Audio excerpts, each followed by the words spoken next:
Louise Haley dhuron 100.000 euro në një lëvizje që ka habitur të gjithë komunitetin e ndjekësve të Big Brother Albania. Louise Haley, fituesi legjendar i edicionit të dytë të Big Brother, ka njoftuar një vendim të jetë fisnik edhe bujar.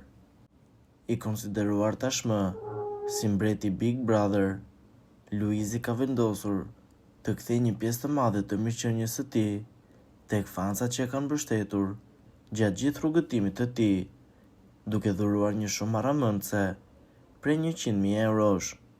Ky gest i jashtëzakonshëm bamirësie vjen si një formë mirënjohjeje dhe falënderimi për mbështetjen e pakushtozuar që Louise ka marrë nga fansat e tij besnik.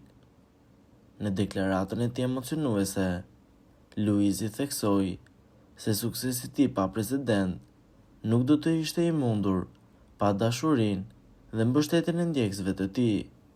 Gjithçka që kam arritur deri më sot, nga eksperienca transformuese në Big Brother e deri te karriera ime sotme, është fryti i dashurisë dhe mbështetjes së fansave të mi.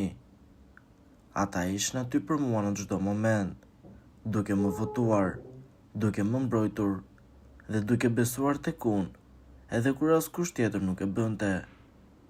Këto 100.000 euro janë thjesht një shenjë e vogël falënderimi për gjithçka që ata kanë bërë për mua, u shpreh Louise gjatë njoftimit të tij.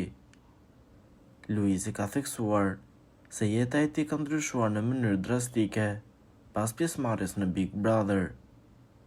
Përveç mundësive të reja financiare dhe karrierës së suksesshme, ai gjeti dhe dashurinë e jetës së tij gjatë qëndrimit në shtëpinë e famshme, një marrëdhënie që më vonë u kurorëzua me martesë dhe lindjen e një vajze të bukur.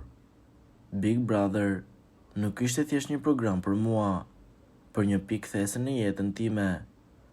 Atje jo vetëm që arrita të ndryshoj situatën time financiare, por gjeta edhe dashurinë e jetës sime, dhe tani kemi krijuar një familje të mrekullueshme. Të gjitha këto nuk do të ishin realitet pa mbështetjen e fansave, dhe për këtë arsye unë ndjej detyrimin moral për të ndarë suksesin tim me ta, shtoi Louise. Po ju, çfarë mendimi keni për këtë situatë? Komentoni mendimin tuaj dhe mos harroni të na bëni like dhe subscribe.